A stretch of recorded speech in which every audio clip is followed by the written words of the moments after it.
What happens when the world's most ambitious structures simply lose their purpose?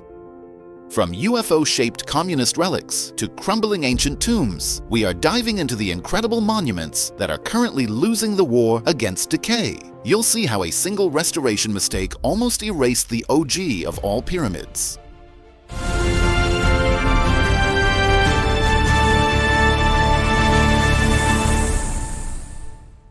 Before we start, hit that like button, subscribe to the channel, and let me know in the comments, which city are you watching from today?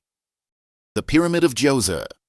Long before the Great Pyramid of Giza, long before the Sphinx kept watch over the desert, and long before Egypt became synonymous with kings and gold, there was a monument that defined the future of architecture for millennia. We are talking about the Pyramid of Djoser, located in the ancient necropolis of Saqqara. It rises from the sand like a giant staircase for the gods. It was the very first pyramid, the prototype, the original sketch that sparked the architectural obsession of an entire empire.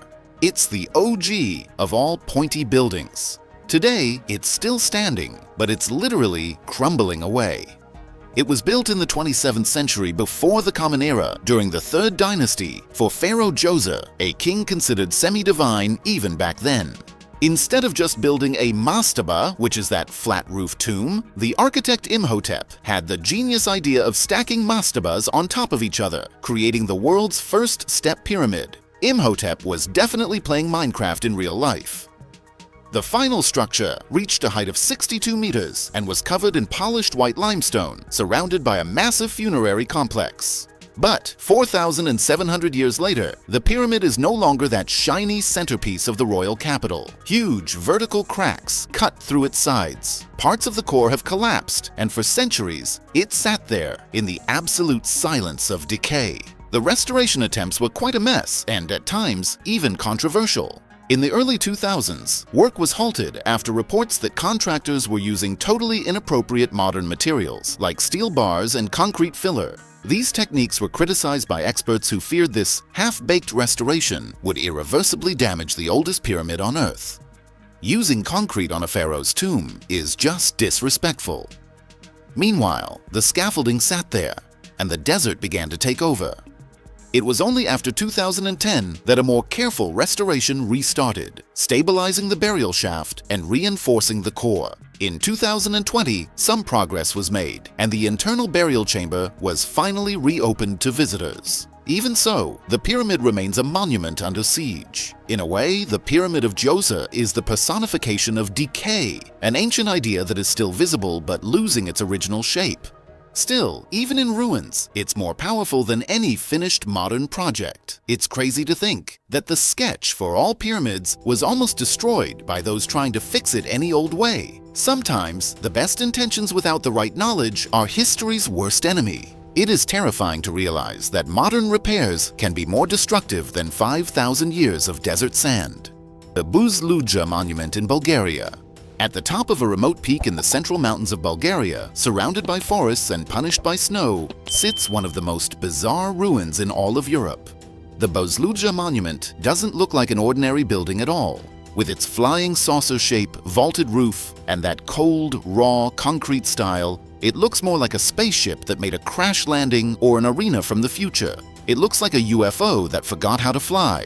But the reality is different. It was built to honor the Bulgarian Communist Party. Today, it sits there in absolute silence, covered in graffiti and being corroded by the wind, as if it were a remnant of a civilization that never existed.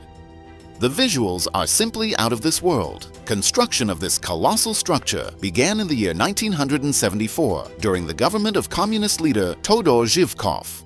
The location wasn't chosen by chance, as it held enormous symbolic value for them. Nearby, in 1868, Bulgarian rebels fought Ottoman forces, and later in 1891, socialist revolutionaries held a secret congress on that same peak.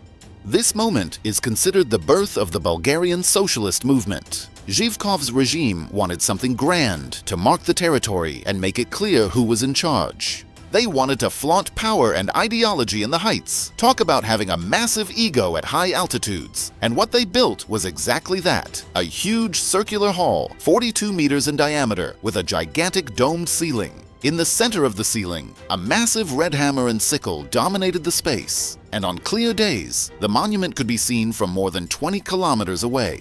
Buzludzha opened its doors in 1981 and, for a few years, served as the party's ceremonial headquarters, hosting events and indoctrination tours. It was the peak of communism in the region. Just imagine the pomp of the parties held there. But the tables turned fast. In 1989, the Bulgarian communist regime fell, and the monument was abandoned practically overnight. For years, the site became a forbidden zone without maintenance, guards, and totally unstable. Even so, it became a sacred destination for adventurers and photographers from all over the world. The interior, lit only by flashlights or sunbeams piercing through the broken concrete, has become one of the most surreal images of post-communist decay in Europe. Seeing the light come through the holes is hair-raising. It's like a haunted house for entire political systems. In 2019, some stabilization work began with the support of international foundations and local conservationists, but a full restoration would cost millions, and so far, no government has wanted to pick up that heavy tab. Today, the monument remains officially closed to the public, but many people still find a way to take a peek inside. Inside, the mosaics still shine under the dust, and the dome echoes the sound of the wind.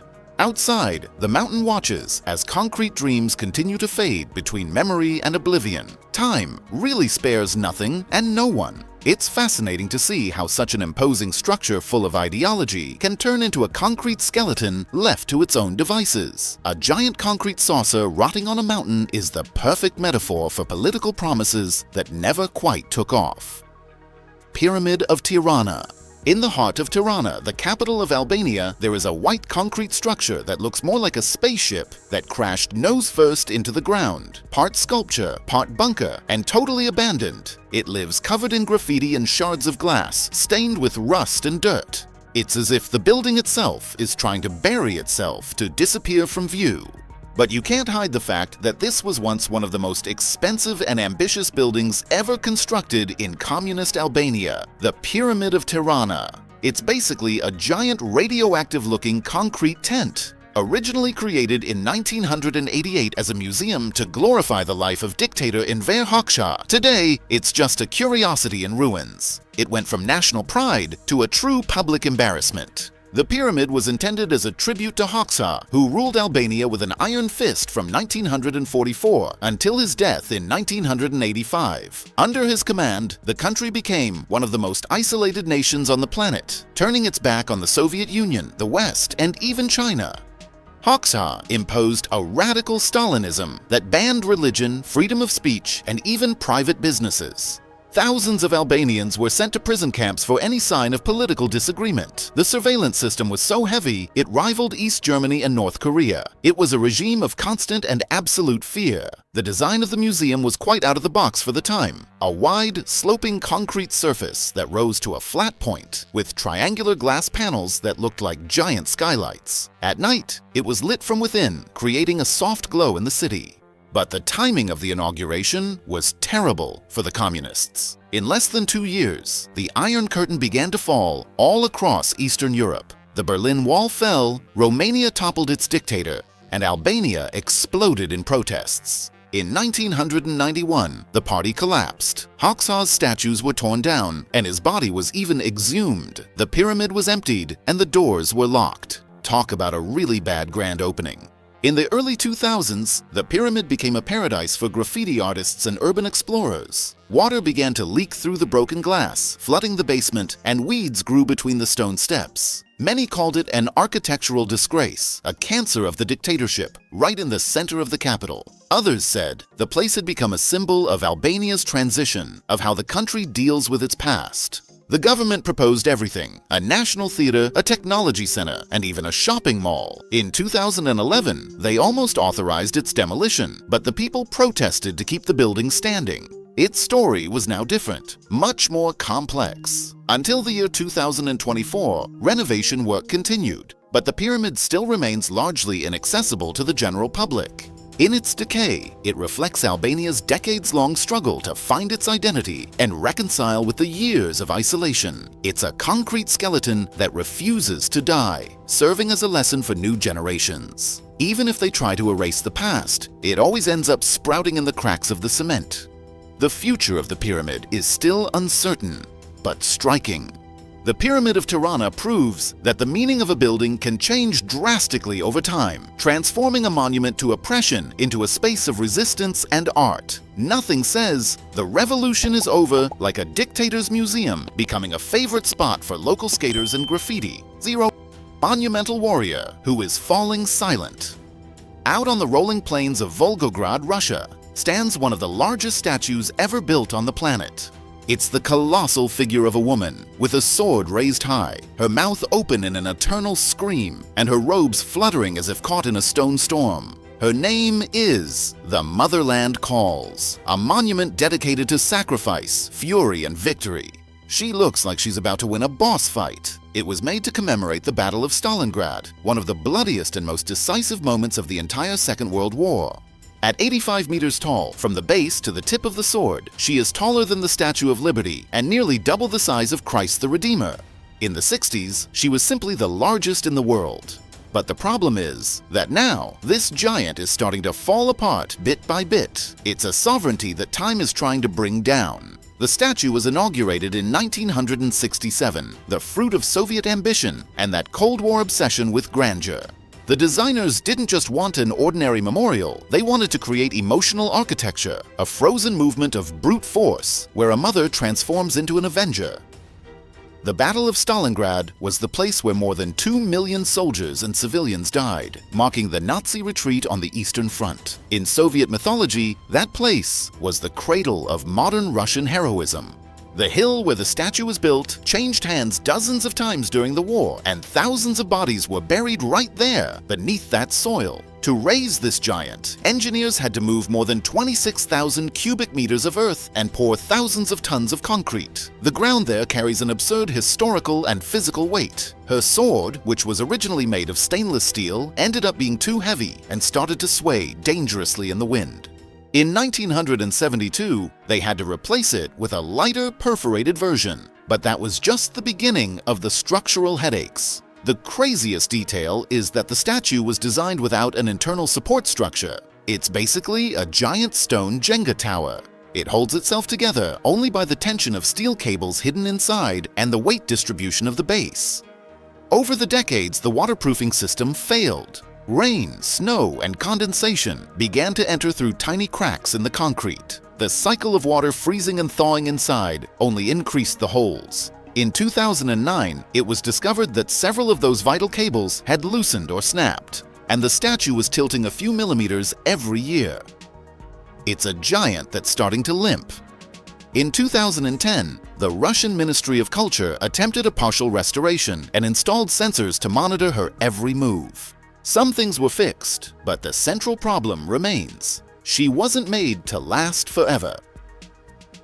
During the Soviet Union, the motherland was the ultimate symbol of collective sacrifice. But after 1991, that story fragmented. In the 90s, the money for maintenance simply vanished, and the statue was overshadowed by the country's economic collapse. By the 2000s, under Vladimir Putin's government, the state once again used the Second World War as a myth of unity, and the statue became useful again as a visual tool for patriotism. But its meaning is no longer as solid as the concrete. The meaning of things changes depending on who tells the story. Nowadays, there are proposals to reinforce the internal cables with carbon fiber, but it's an expensive and complicated process that would require opening up the statue's body. For now, they are just temporary solutions. The only definitive way out would be to rebuild everything from scratch. But who would have the courage to authorize that? And what would be the political cost? It's possible she'll last another century, but it's also possible that one day, a silent snap of steel or a storm will begin the process of collapse. And if that happens, it won't be sudden. It will be a slow surrender. First the sword, then the arm, until it reaches the ground. The generation that built her is dying, and the monument in that pose of eternal defiance is becoming just part of the Russian landscape. She keeps screaming, but it seems like fewer and fewer people are stopping to listen. The silence of time is stronger than the scream of steel. The Motherland is the portrait of an empire that tried to freeze its glory in concrete, forgetting that even giants need care so they don't turn to dust. When a statue larger than a building starts to tilt, you know history is literally leaning in the wrong direction. Anitkabir Mausoleum of Ataturk. Imagine a place that defines who you are. On top of a hill watching over Ankara, the capital of Turkey, there is a monument so respected that it has become part of the country's modern identity. The Anitkabir, or Ataturk's mausoleum, is not just a tomb, it's a true shout of independence. It was built to hold the remains of Mustafa Kemal Ataturk, the great founder of the Turkish Republic. It's impossible not to feel the weight of history here. But look how curious. Even though the structure remains firm and strong, visited by millions of people, many say it's going through a kind of symbolic wear and tear. It's like its role as the center of national unity is being questioned. The marble remains flawless, and the guards still march with that absurd precision, but the original meaning seems to be slowly fading. Those guards definitely don't skip leg day. This place truly commands immediate respect from any visitor. Construction of this giant began in the year 1944, 6 years after Ataturk's death in 1938. During that time, his body was kept in a museum until they found the perfect spot. The project is jaw-dropping. We have a ceremonial avenue over 250 meters long, surrounded by lion sculptures that seem to watch your every step. The place is a breathtaking visual spectacle. In the center of it all, a gigantic rectangular hall of honor. Ataturk's sarcophagus lies under a stone block weighing 40,000 kilograms, but the body itself is in a subterranean chamber that almost no one has access to. That's one heavy lid to lift. The monument was completed in 1953, 15 years after his death, and since then, it has become Turkey's spiritual safe harbor.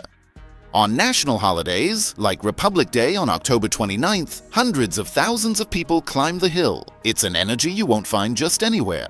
But not everything is rosy, and things are changing there. In recent decades, Turkey has undergone a very profound political transformation. The current government has begun to move away from that strictly secular lifestyle that Ataturk defended so much. Religion has returned in full force to public life, Islamic schools have multiplied, and statues of the founder, which were once everywhere, now spark debate. This change in thinking hasn't brought down the Anitkabir yet, but it has started to push it aside a bit. The maintenance of the limestone and travertine marble is up to date, but the internal exhibits already show the signs of time. Political changes always end up reflecting in the preservation of our history. And there's more. You know, there are rumors that some government officials don't really like the monument's sacred status, thinking that Ataturk's image shouldn't shine brighter than religion. Even the country's new architecture now prefers domes and arches instead of the straight, timeless lines of this mausoleum. It's a clash between the old and the new all the time. As the crowds leave, the monument's presence in daily life also seems to diminish. School children go there out of obligation, tourists show up just to get that cool photo, and the guards do their usual ceremonial march. But that role of the nation's moral compass is being replaced by more modern and popular symbols. Historians call this monument fatigue, which is when these structures lose their vigor as generations pass. But what's happening in Turkey is more serious. It's a total political reassessment. It's the erosion of the idea that there can be a single father of the nation. And this change in thinking always brings consequences that we will see up close in the future. Time really doesn't forgive even the greatest national heroes. It's impressive how concrete can resist time much better than political ideologies, which change as the wind blows from one side to the other these days. It's wild to think that a 40,000 kilogram stone block is easier to maintain than a political legacy. Which of these forgotten giants surprised you the most today? Is it possible to save these historical landmarks? Or is time simply too powerful to stop? Please write your city's name in the comments, leave a like, subscribe, and turn on notifications. Don't go away yet. There are more videos on the screen for you to enjoy. Thanks for watching, and I'll see you in the next one.